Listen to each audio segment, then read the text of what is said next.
तो आज हम सीखेंगे कि 2024 में वोटर आईडी कैसे अप्लाई करना है और कैसे डाउनलोड करना है। वोटर आईडी मात्र 10 से 15 दिन में आपके पास होगा। तो चलिए शुरू करते हैं। तो सबसे पहले हम ओपन करेंगे वोटर आईडी की साइट। तो सिंपली आपको ओपन कर लेना है गूगल पर आपको सिंपली टाइप करना है वोटर कार्ड। जैसे आप वोटर कार्ड टाइप करेंगे, एंटर करने पर आपको पहला लिंक दिखेगा वोटर सर्विस पोर्टल। तो आपको इस पर क्लिक कर लेना है। जैसे ही आप पहले लिंक पर क्लिक करेंगे कुछ ऐसा इंटरफेस आपके सामने आएगा। तो मैं आपको बताना चाहता हूं कि आप वोटर आईडी में खुद से भी साइन अप कर सकते हैं। जैसे कि मेरा केस में मेरा अकाउंट बना हुआ है, तो फिर भी मैं आपको दिखा देता हूं कि साइन अप कैसे करना है। तो do not have an account, अगर आपका अकाउंट नहीं है तो यहाँ पर आप क्लिक करके साइन अप करना है और आपको यहाँ पर अपना कॉन्टैक्ट नंबर डालना है और ओटीपी लेके साइन अप कर देना है। तो जैसे कि मेरे केस में मेरा रजिस्ट्रेशन नंबर है, लॉग इन करूंगा। यहाँ पे मैं अपना कॉन्टैक्ट नंबर डालूंगा, यहाँ पासवर्ड डालूंगा,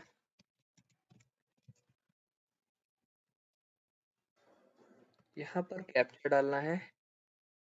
कैप्चा डालने के बाद आपको रिक्वेस्ट ओटीपी पर क्लिक कर देना है। तो एक सेल फोन पर आपके ओटीपी रिसीव होगा जिस नंबर से आपने रजिस्ट्रेशन किया है। जैसे ही आप वेरीफाई लॉगिन पर क्लिक करेंगे ऐसा इंटरफेस आपको नजर आएगा।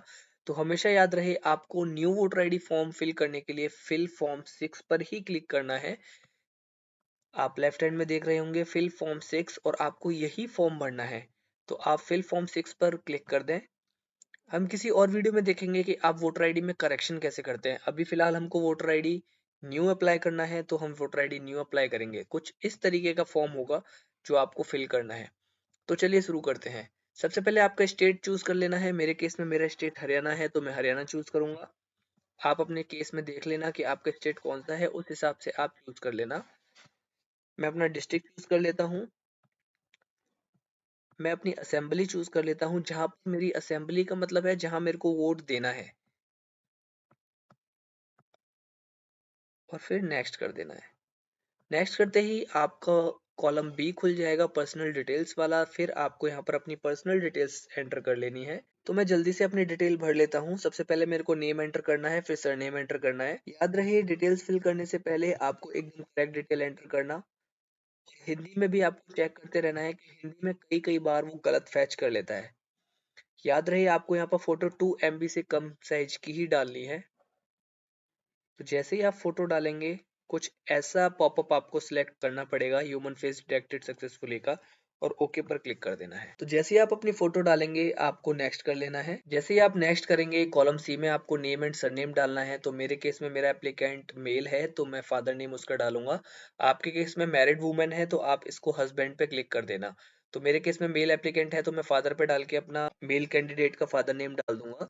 हमेशा याद रहे कि आप हिंदी में अपना स्पेलिंग चेक करते रहें, क्योंकि ये मेन प्रॉब्लम यही है कि ये अपने आप ही हिंदी में फैच करता है। तो काफी बार प्रॉब्लम्स आते हैं, हिंदी में नेम मैच हो जाते हैं या गलत एंटर हो जाते हैं। तो फाइनली फादर नेम मैंने डाल दिया है। इसके बाद फिर से मेरे को नेक्स्ट करना है। नेक्स्ट के बाद आपको कॉलम डी में आ जाना है और अपना मोबाइल नंबर एंटर करना है। याद रहे मोबाइल नंबर वही एंटर करना अपना जो भी आपके पास हमेशा रहे, क्योंकि इससे ही आप वोटर आईडी डाउनलोड करेंगे। तो मेरे केस में मैं अपना मोबाइल नंबर एंटर कर लेता हूँ और ओटीपी सेंड कर देता हूँ। फाइनली मैंने अपना ओटीपी रिसीव कर लिया है। देन मेरे को वेरीफाई कर लेना है। वेरीफाई करने के बाद फिर से आपको नेक्स्ट पर क्लिक कर देना है। कॉलम ई में आपको अपनी आधार डिटेल डालनी है। आधार डिटेल आप बहुत केयरफुली डालें, क्योंकि इसमें अगर मिस्टेक हुई तो आपका वोटर आईडी 100% रिजेक्ट हो जाएगा। तो मैं अपने केस में मेरा आधार कार्ड बहुत केयरफुली एंटर कर लेता हूँ। आधार कार्ड एंटर करने के बाद मैं नेक्स्ट पर क्लिक कर देता हूँ। कॉलम एफ में आपको चूज करना है मेल फीमेल थर्ड जेंडर। तो ये सबको ही पता है, कॉमन सी बात है, आप अपने हिसाब से अपना चूज कर लें। Then next.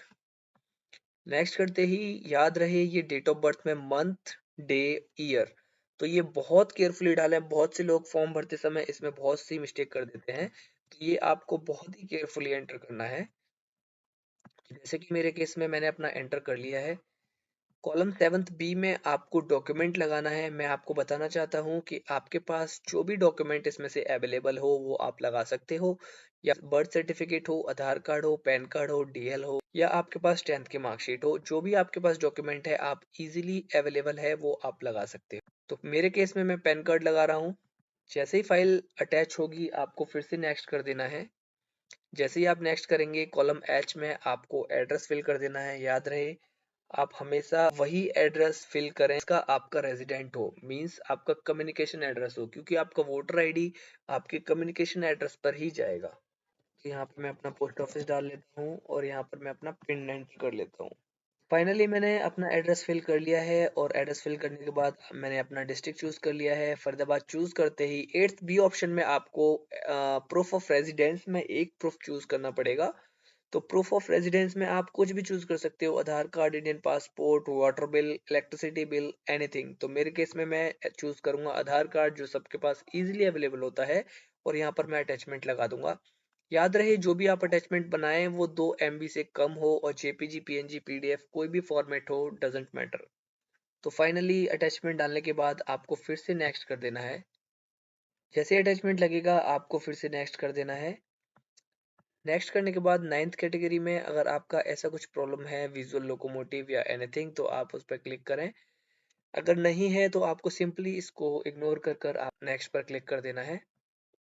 जैसे ही नेक्स्ट पर क्लिक करेंगे 10th कॉलम है, आपका अगर फैमिली में से किसी का भी वोटर आईडी है तो आप यहाँ पर एंटर कर सकते हैं, और रिलेशन उसके साथ फादर, मदर, वाइफ या लीगल गार्जियन कोई भी हो तो आपका उसका वोटर आईडी यहाँ पर लिंक कर सकते हैं। अगर आपके पास नहीं है तो भी कोई प्रॉब्लम नहीं है, फिर से आपको नेक्स्ट कर देना है। यहाँ पर आपको के डिक्लेरेशन कॉलम में आपको सिंपली स्टेट का नाम या अपने डिस्ट्रिक्ट का नाम चूज कर लेना है।